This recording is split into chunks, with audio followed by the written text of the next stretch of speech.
So this session is an introduction to AI machine learning. So how many people here have done AI, have done prompts, techniques already? How many people have done like fine tuning? Okay, you're in the wrong room. So this is more of an introductory thing for people. I'll tell you why I did this course. Well, first of all, a little bit about my background. So my graduate project, which judging from the color of my hair was many, many years ago, was analyzing melodies, musical melodies. I'm also a musician, besides being a tech geek. And I wanted to analyze melodies and derive a style, a musical style. And then using that style, generate a new melody. So that's now called generative AI. Back then, we called it computer science.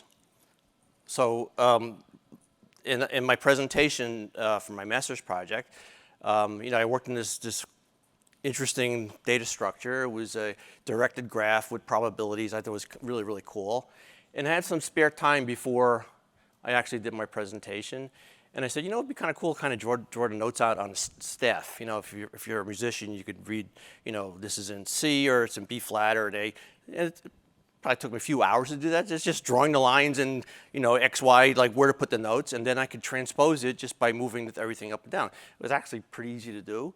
So I gave my presentation, and there was a lot of people there. And they, my advisor really liked it. Everybody liked it. Guess what the focus was on?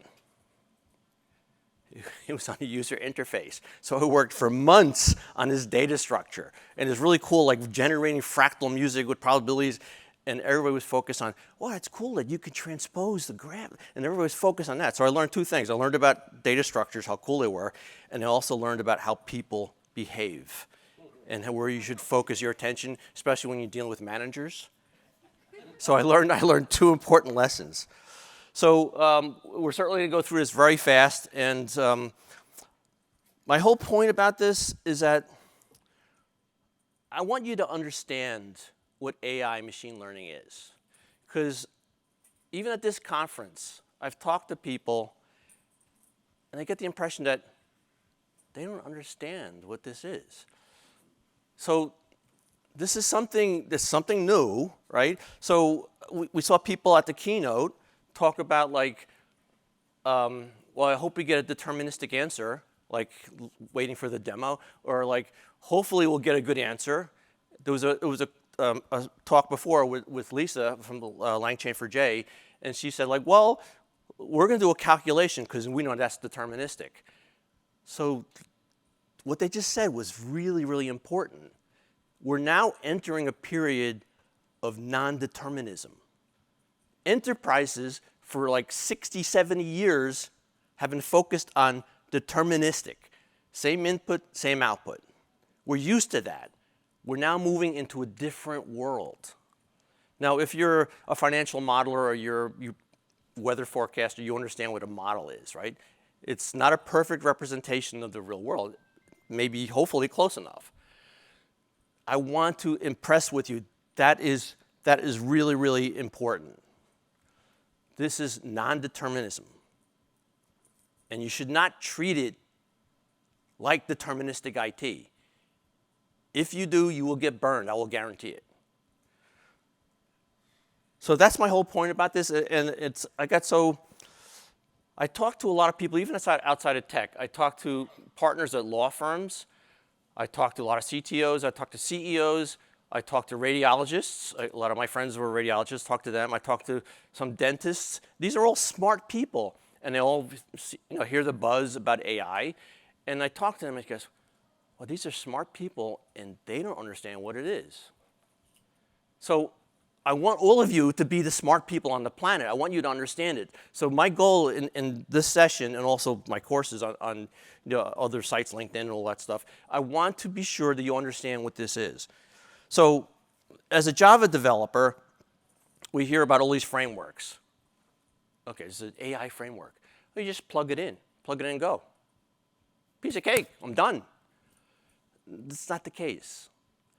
So I wish it was this easy. I wish it really was this easy.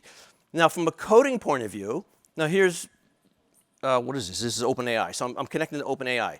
This is less than 1 page of code. So the actual mechanics of connecting to a REST, we know about REST.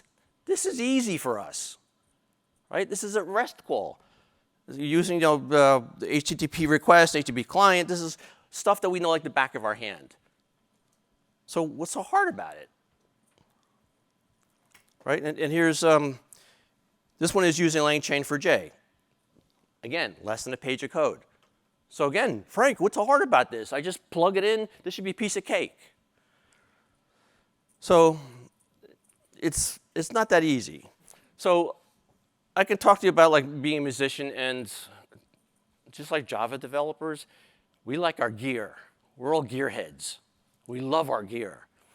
And we have pedals for guitar players, and we have really cool amplifiers for bass players, and keyboard has all kinds of synthesizers, all kinds of patches. The drummer has all kinds of interesting kits, cymbals and all that stuff. So we know about our gear, but we have to know about our audience. So you can be like I know all this punk rock and I know all this metal, and I'm gonna go play, and you get to the gig. And you look up and he goes, they want Taylor Swift. So basically you screwed up. So in real life, this is kind of almost like in jest, but not so really much in jest. So if you're building an e-commerce site and you get, here's a library to do e-commerce, you probably have to know about e-commerce, right?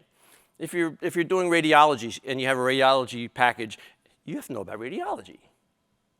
If you're doing fixed income, you're analyzing, okay, recession's coming, I better study this, and here's a library to do that. You better know about fixed income. Here's machine learning. You better know about machine learning. This isn't something we plug in like these other frameworks that we all know that, okay, we know about optimizing Java code. We know about the structure of Java code. That's our thing, that's our gig. We just plug things in.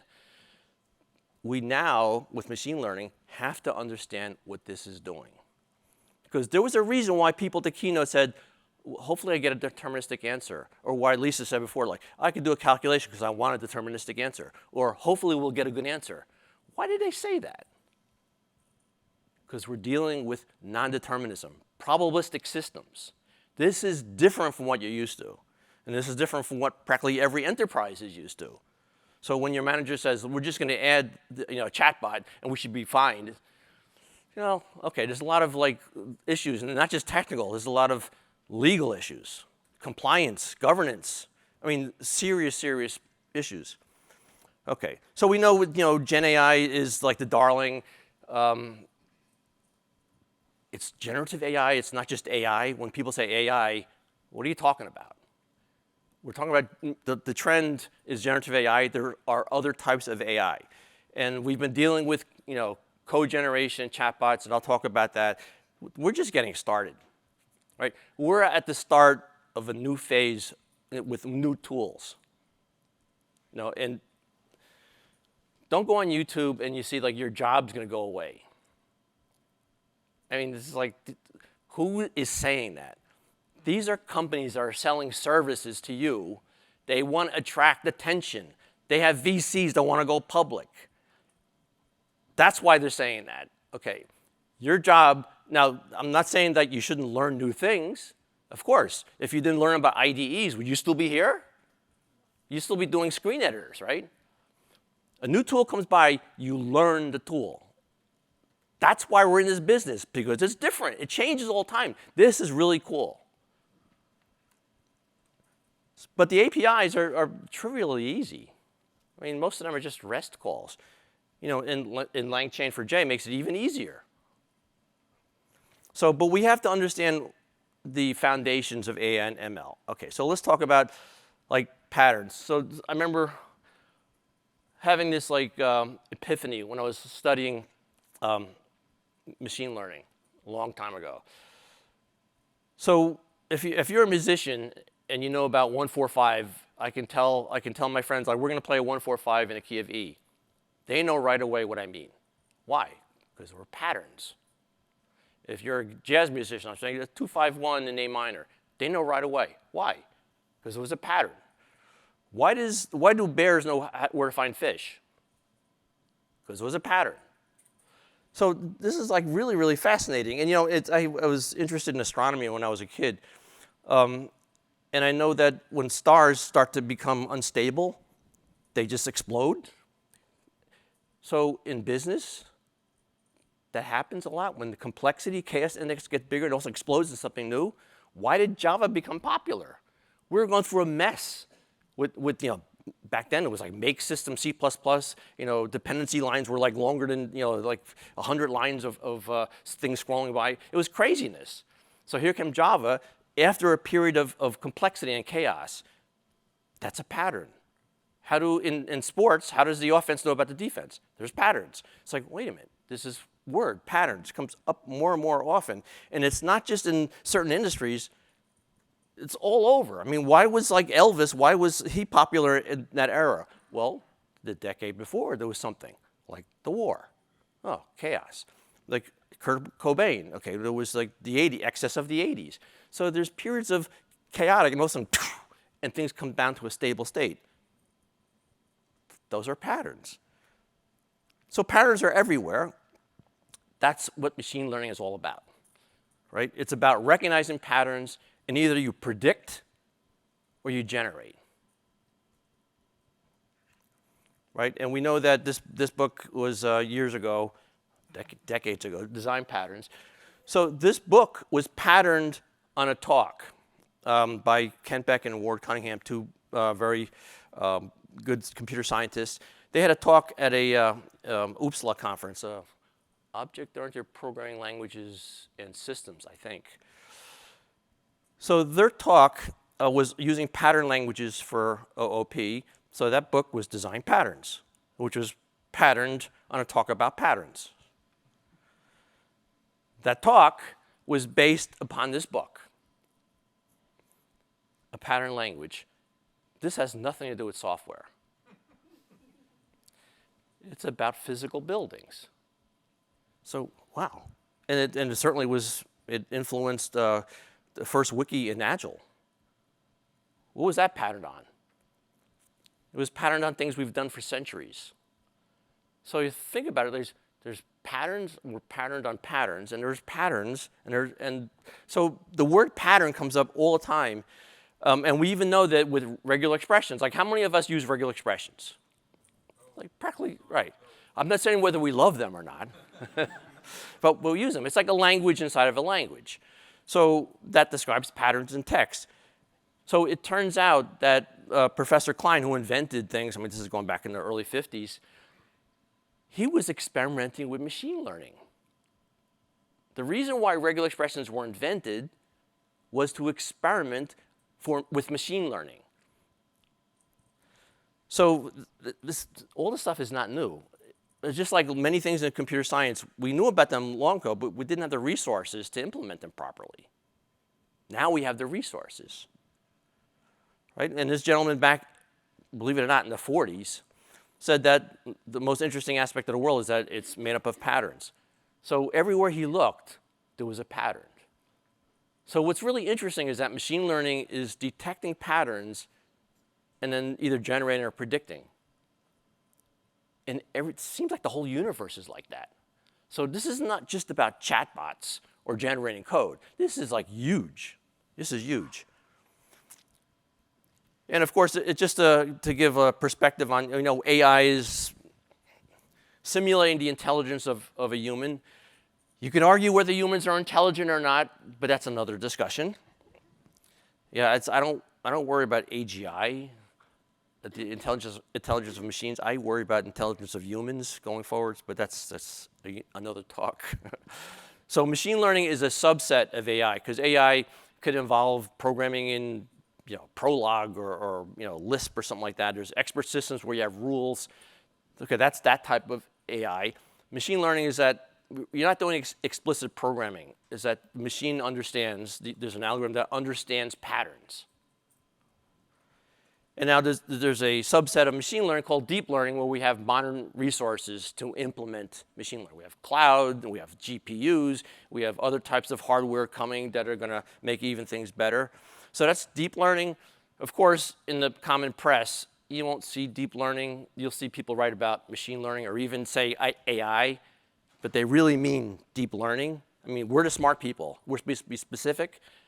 We're doing deep learning. But you'll hear people say AI. Now, there's two types of deep learning. This is really important. We know about generative AI, where we're generating new stuff. We're being creative, new stuff. There's also the other type, predictive AI.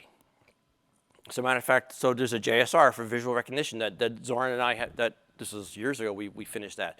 So that's, if you're doing pure Java predictive AI, go check out JSR 381 and the reference implementation by Deep Nets. The predictive AI has the lion's share of the revenue on the planet for AI, believe it or not. We're talking about hundreds of billions of dollars. Like Amazon's been using it, Google's been using it, right?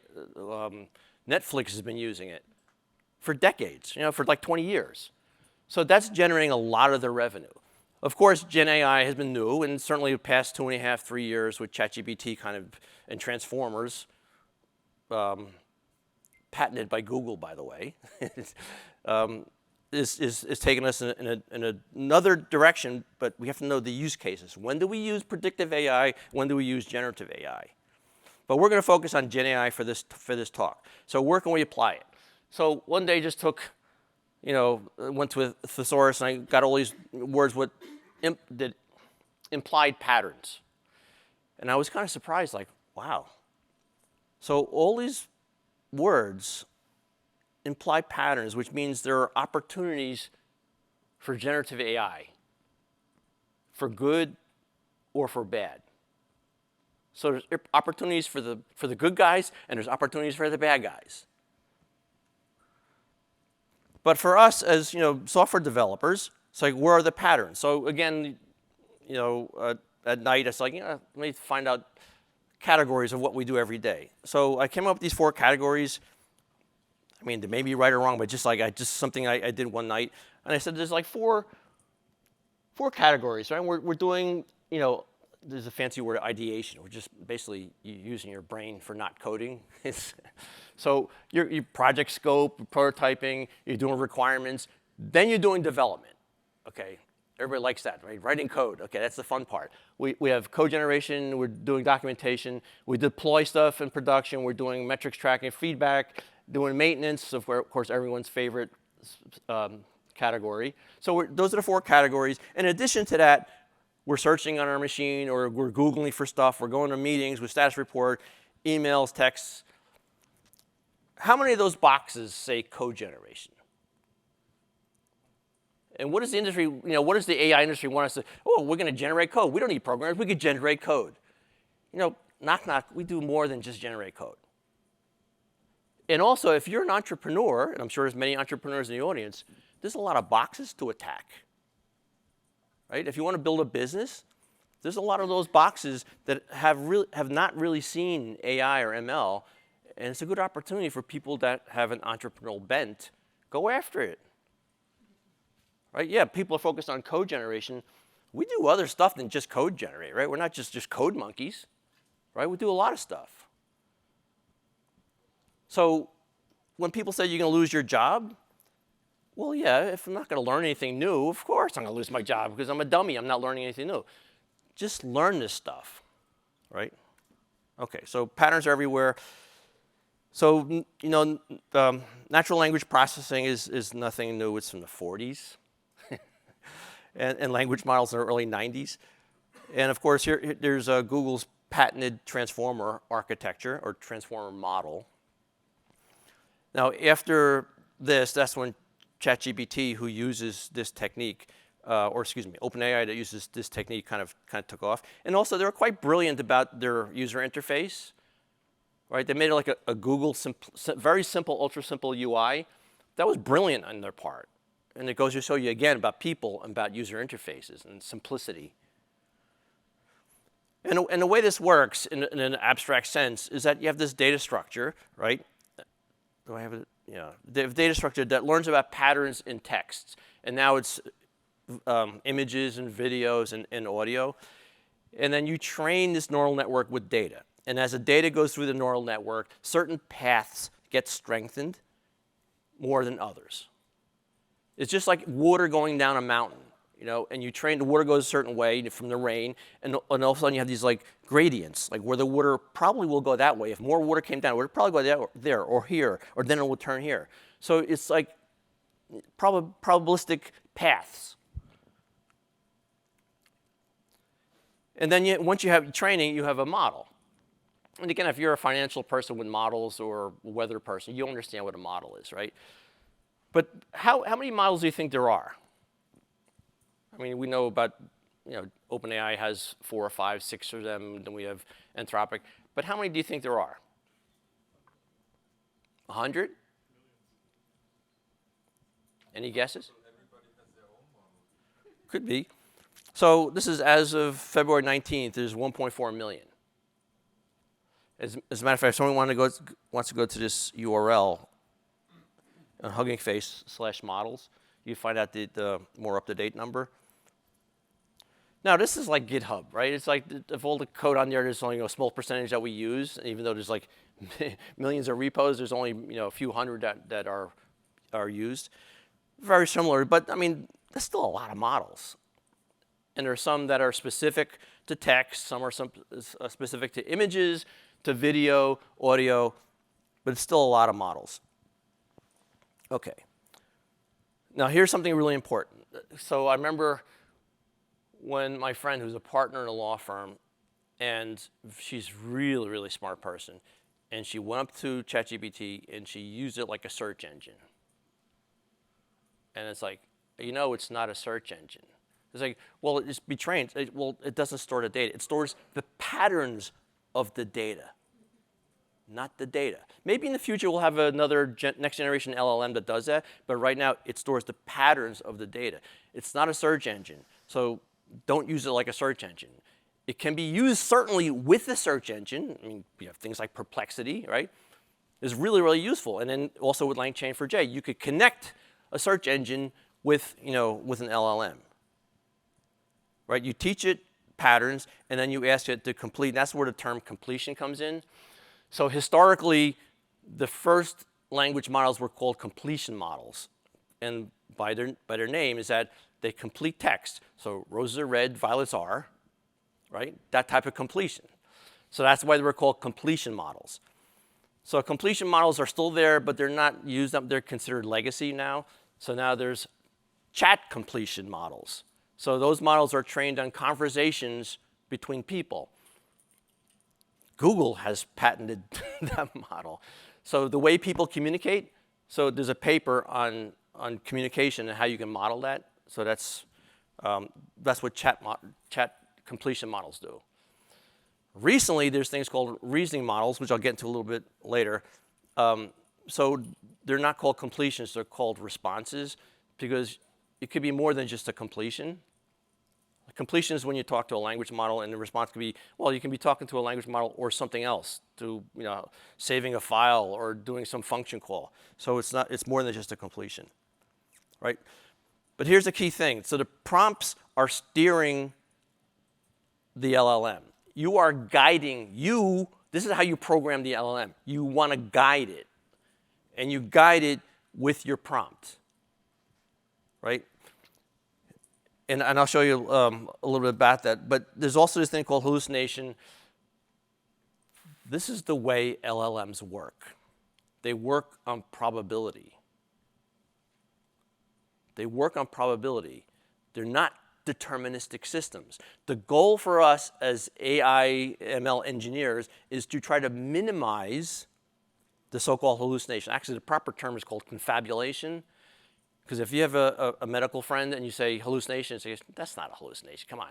It's like, so yeah, but everybody on the planet, they understand what hallucination is, something wacky. So, but the proper term is confabulation. So the goal is for any ML system is to try to reduce the chance of confabulations or hallucinations. And there's all kinds of techniques. It's called prompt engineering, but we know as real engineers that this is not really engineering, right? So these are prompt techniques, right? I mean, so what's the definition of engineering?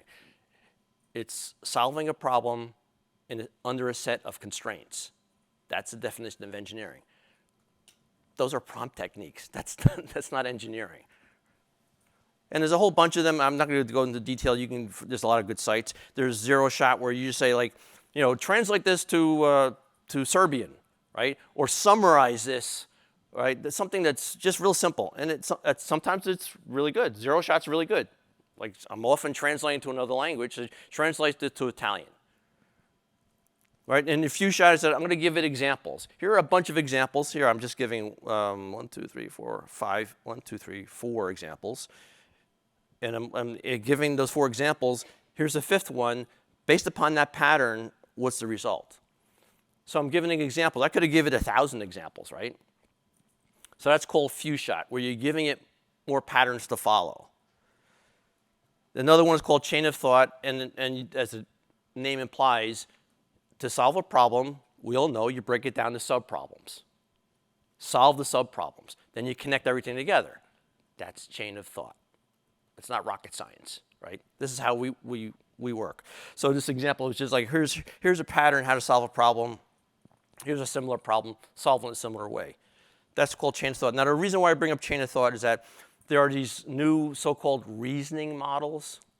Of course, machines don't reason. I don't care what they say. Machines don't reason. They follow certain algorithms.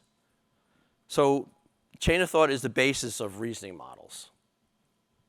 I always like when some of these companies say, like, well, the reasoning model, it's slow. I say, well, why it's slow? We know what's slow. We should fix it. It's slow because the machine is thinking. Okay, I mean, to me, that's like, it's not ready for prime time. So when you listen to these people that are about to go public and they have something to sell to you, you have a critical mind, right? Think about who's saying that and why they're saying that. Are some calling this chain of thought solvers? Calling it? Solvers. Solve the problem solvers. Oh, a solver, yes. It's more than that. It's breaking it down to subproblems and solving all the subproblems to get the endpoint. The chain of thought, yeah. Whoops, sorry. So when you come up with a prompt, there's you can give it examples. Now, of course, for reasoning models, you don't have to give it examples because it understands examples, right? So when you give a prompt to different models, they will behave differently based upon what prompts you give it, and also what models. I had a chat before, like with a colleague. We're talking about there's so many models out there. Some are chat completion, some are reasoning, some are other models, and you can put the same prompt through all of them, and you look for the best one. You go, wait a minute, define best, right? And then, so prompt to, did you use a reasoning model or did you not use a reasoning model? So don't assume the same prompt will work the same way across all the models, because it won't. And then you give your actual input, and then whether I want the output in JSON, or I want it in Italian, or I want it, in less than paragraph. Also, I should point out that, people say in a prompt, you should say in a prompt like, don't do this, or don't say that, or not this, not that. So LLMs are really bad at negation. They're really bad at negation. So when you give it a prompt, if you say, don't do this, don't do that, that's not how LLMs work, right? There's actually a paper from Stanford saying why LLMs can't handle negation well. You should be more specific on what the job is, give it more context on the positive, not the negative, because it's only a suggestion, and LLMs are not good at negation. Can they become? Pardon me? Can they become good at negation? If you can do that, you'll be world famous. Yeah. Right now, it's not, with the current generation of LLMs, I mean, like anything else, we're all evolving. I mean, LLM 2.0 might save data and might handle negation better, but we're not there yet, which is scary because people are already doing agents. And it's like, wow, we're moving way, way fast. It's scary. So again, this is another way of looking at it because context is so critical here. So you have a neural network, which is just a data structure, right? It's a very common data structure for AI. And initially, there's no values, no probabilities in here. And it starts off, it doesn't start with zeros, because 0 is a legitimate probability. So it start with random numbers. And then after you train it with text, certain paths are strengthened, right? Like the dark green is like more, like they're like 80% chance you can go that way, and the lighter green is like maybe 10% there. So you have these probabilities. So then the probability distributions, and I sort of call this like a probability cloud. So the chance of the completion going through that cloud, that's the area where the completion will occur. So here's a possible completion. It will start off with your prompt and go that direction. Now, if in the prompt you give it more context, like if I was doing invitations to the Java user group in New York, I would put the description of the speaker, the abstract, and information about time, and then please generate, a tweet-sized invitation to the meeting. That's more context. So when you do that, you are affecting the shape of that probability cloud. You could be making it tighter by giving a certain context, like you're really making it, I really want to go within those choices, or you can say much wider. So the possible choice might be a different direction. So context is critical when you give a prompt. It's critical. So context influences the completion. So the more context you give it, I mean, I'm not sure why this isn't emphasized more. Context influences the completion. So the better your context, the better your response. So obviously, if you're using a web app like ChatGPT, like a web app like that, you could copy paste some text into there. And that's one way of putting prompt in. If you're using the API, I can say, read in this file and stick that into the prompt, and here's my prompt. So you can do that. But there's other ways of doing that. I mean, I could put in a giant file. I could put an entire book. Here's a PDF. Put that in there. So I have this giant book. But maybe this whole book, most of it is not related to the user's prompt. But I stuffed it in there, so it's not very effective. So what are some other suggestions? Well, one of the few things that came out of Facebook is something called RAG. Probably the only thing that came good out of Facebook. So they came up with this thing called Retrieval Augmented Generation, which is basically what I just said. Context is important. Good context is even better. So what RAG does is instead of putting an entire file in, or entire book in there, it says, well, I'm going to only find relevant things to what the user wanted. I'm going to look at the prompt and say, well, Frank's asking about fishing. Okay, I'm going to go find things that are similar to fishing, saltwater fishing in New Jersey, and then put that as my context to give me better answer. So that's a more intelligent way of putting context. But it's all about putting context in your prompt. So, and this is the basic, RAG 101 that you learn. All the RAG architectures, the advanced RAG and this RAG and that RAG, they're all riffs off of this. If you understand this, you'll understand all the RAGs. They're just riffs off this, different architectures. So instead, you have this, this is the normal way. You had the prompt, and you send that to the LLM. But before you do that, I'm going to go into a database and look up things that are similar to my prompt or to the user's prompt, and attach that to the prompt before I send it. So there, I'm using traditional IT along with non-deterministic IT. So I'm using both together, which is actually interesting. So don't think these are separate things. You have regular IT, you have non-determinism, you have determinism. You can use everything. You can use predictive AI with generative AI in an architecture. So you go into the database, and you look for similar data. And you use these things called embedding vectors, which that's another topic, but it's such a fun thing to teach, how two things are similar. I remember when I learned matrices as an undergraduate, I was never told why we're doing this. This is how you multiply two matrices. Why? No one ever told me. It's like, am I ever going to use this? But if someone told me that, if you understand how to do that, you will understand why that object, how similar that is to another object. You'll know why that car is similar to that car, or why that color is similar to that color, or why that song is similar to that. My head would have exploded. Are you kidding me? That's so cool. That's really, really so cool. I can tell if that song, how similar that song is to that song with using numbers. It's like, holy mackerel. But nobody told me that. So this is basic RAG. Oh, one thing about this. One thing I learned when I worked at Google is that, so you can use different LLMs and prompts and make sure you version them. This is really important. Now there's more things to version. Track the LLMs and the prompts. Is this thing called a chunking strategy.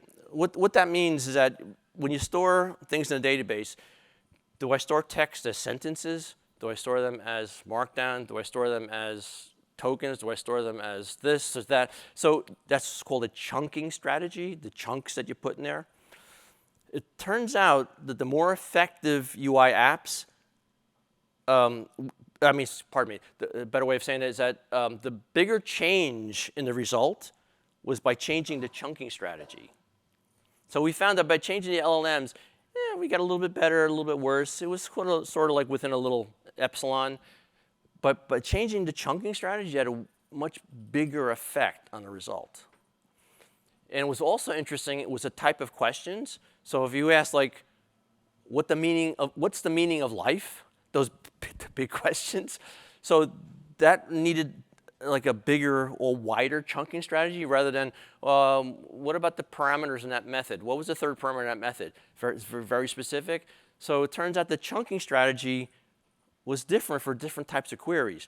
Now, when I was there, and this is like, going back 2 years ago, we never actually solved that. It almost seems like you have to have a dynamic chunking strategy, which you can't have because you have to load this into a database first. So that's an interesting place for you to kind of play around with chunking strategy. Okay, and we know this, the reason why we're doing this is that we're reducing hallucinations. As an AI engineer and Java person, that's our goal. Reduce hallucinations. That's why we have these sophisticated RAG systems, is to reduce hallucinations and reduce, like when you talk to ChatGPT, you think your prompt is going to the LLM. No, it's being massaged along the way, so you don't say, ask for, you're a terrorist, ask you how to make a bomb or something, right? So we want to reduce the chance of hallucination.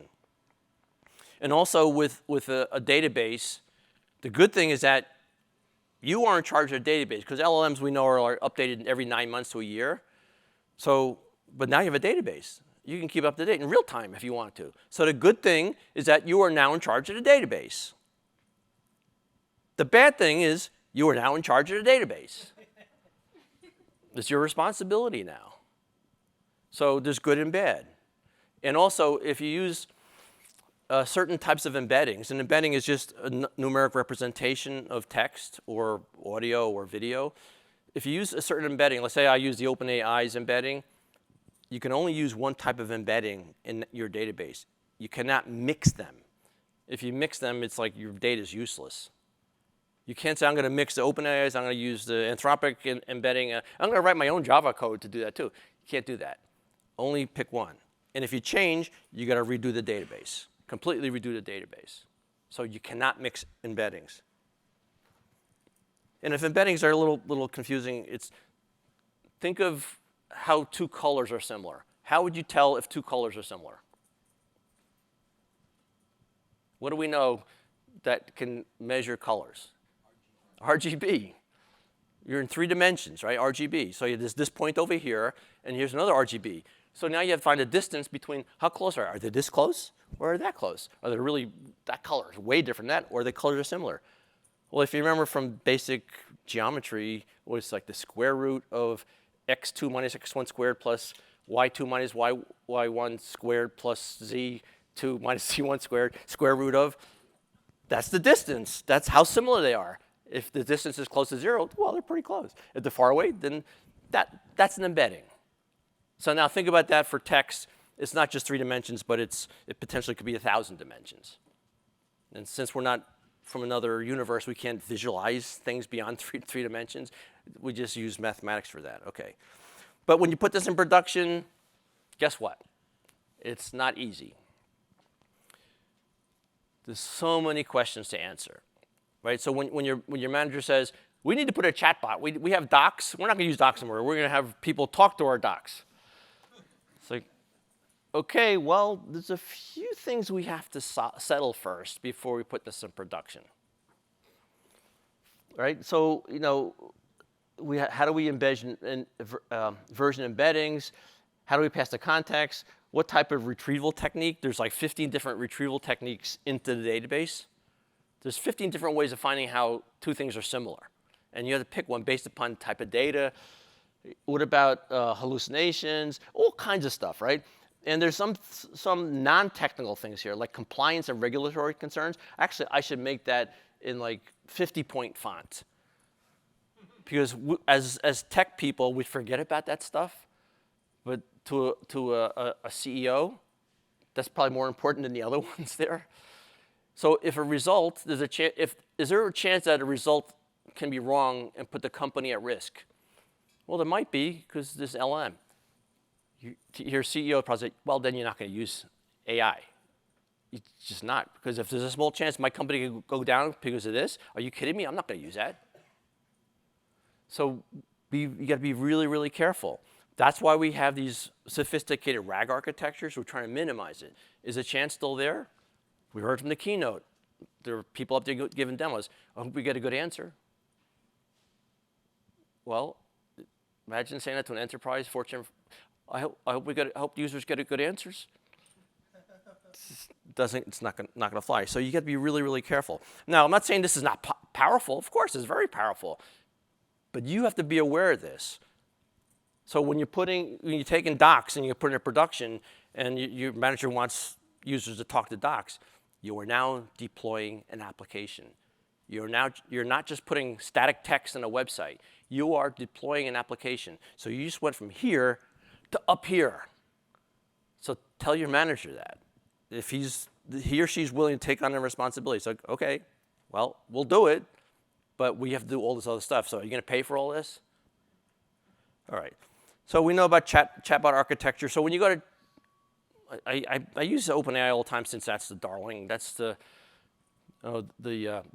big gorilla of the field. So when you use the chatbot, the ChatGPT chatbot, it's a web app. We know about web apps. It's a web app.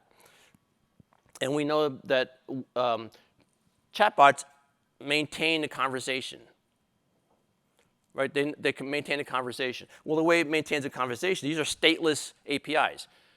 Well, you do that by keep on adding the messages to the prompt. So over time, your prompt gets like this. Every invocation. That's how it knows, like, when you say something, it goes, well, what did he mean? Well, what is the word he? What does it mean there? Well, because you sent all that data again. And if you're going to build your own chatbot, you or a framework has to do that. Because it only understands what you send in one shot. It doesn't remember. It's not stateful. It's stateless. Okay.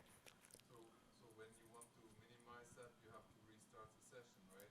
Yeah, so if you're in ChatGPT and you want to restart it, there's a magic phrase, say clear context, and that just wipes everything. So instead of starting a new tab, you say clear context.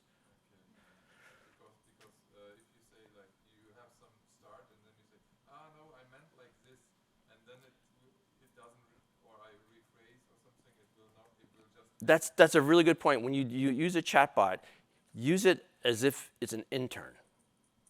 And you're talking to an... Use it like a smart rubber duck. Right? We're used to rubber duck programming. Use it like it's a smart rubber duck, and you keep asking questions. So one time I was asking for a Java, because I forget my JavaFX. I need JavaFX code to do this. And it gave me back code. Oh, cool. You're missing this, and what is this method? And I said, like, you're missing this method, all right? And so, oh, I'm sorry, here's the correct. So you talk to it back and forth because you are guiding it through the neural network. That's what you're doing. Remember that diagram I had? You're guiding it.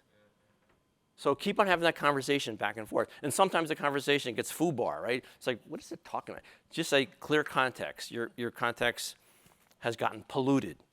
So start over. Sometimes you're in an IDE and you're looking for code and you've gone back and forth, like, it's completely lost. So just start a new context. I have the feeling that sometimes it's like, it's getting colder, let's say. At the beginning, it's more open to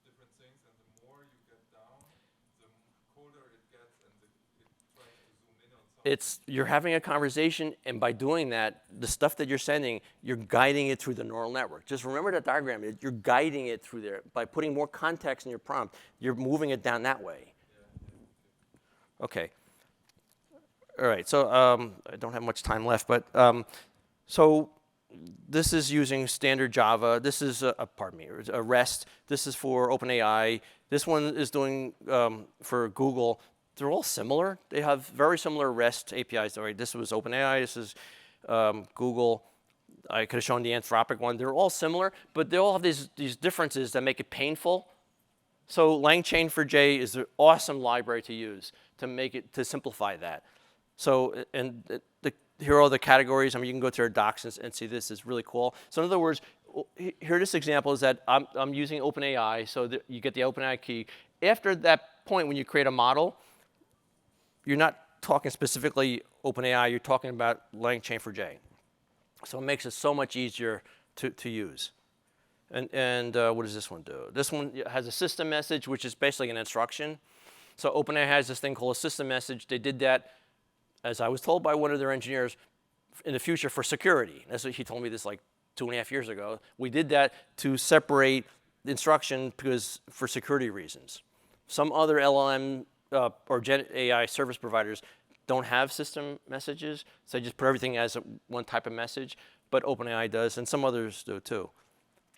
And this is Anthropic. Notice after I create the model up top, everything is very similar, right?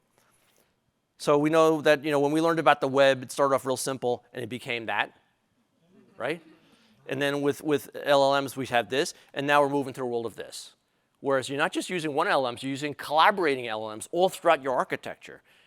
And you may use them like, okay, I'm going to get a prompt, and I want 3 other LLMs to vote on that prompt. Right? Because you want, I want a prompt that's, first of all, that's safe, that doesn't have all kind of nasty stuff in it. And then you want to take a vote with 3 other prompts. Which one's the best one? Which one satisfies this criteria? Then pass on another. So there's a lot of these architectures going to get more and more sophisticated. Okay, now for next steps, as real quickly, when you decide whether to use AI or not, always look at this little box right here. Are there high risks if you have incorrect results? If there are, if your company's at risk, as it's called in the finance world, is value at risk. If your company's at risk, you probably should not be using AI. So be aware that there's a possibility of something going wrong, right? Just like what people in the keynote said, like, I hope we get a good answer. If not, use IT that we've been using for 60 years. It works pretty well for a lot of things. Now, if the solution is based on patterns, okay, that's cool. That's what machine learning is all about. Now, what if there are no patterns? Don't use machine learning. If there are no patterns, don't use it. Why? Use the right tool. I've been saying this for 20 plus years. Use the right tool for the right job, right? You might not need AI. You might need predictive AI versus generative AI. So use the right tool. Okay. And there's all kinds of the next generation things. You should take a look at these new types of coding systems. It sort of points the direction. What's next for software development? It's not just about coding, but it's incorporating all kinds of other patterns. Right? It's all these other tools. I think Oracle puts my presentation someplace so you can get all this stuff. But also play around with this. So when I learned RAG, what I did is this is same pattern. There's that word again. That I built a RAG system for myself. Being a musician, it's like I have favorite guitars that I like. I took all the tutorials that this one guitarist did. I went on YouTube. I transcribed, got the transcriptions. I loaded them into the RAG system.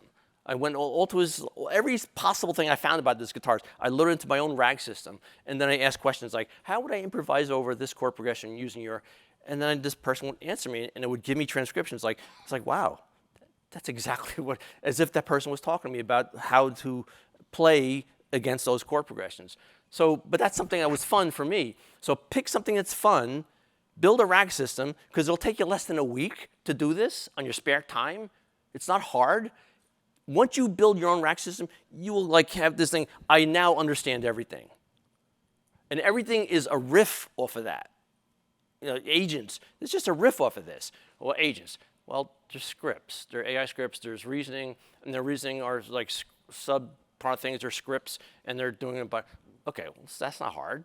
It's like agents, how would I understand agentic architecture? Okay, there's scripts, there are reasoning scripts. I mean, it's not hard. So don't get fooled by all the stuff that you see on YouTube. It's all simple.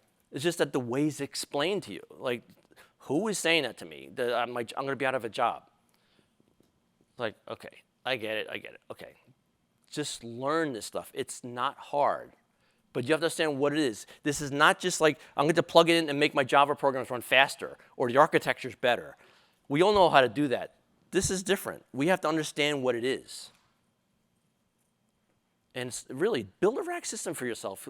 Get LangChain4j and build a rack system. Do something that, something for sports or for cooking or for whatever it is. You will learn so much, and it's like in 1 week, you'll say, oh, now I know how this stuff works. I'm not kidding. It's that straightforward. So I think I'm totally out of time. I'm over time. But yeah, I'll leave with the nasty slide. There's a lot of bad stuff that can happen, but that's a topic for another talk. So thank you very much.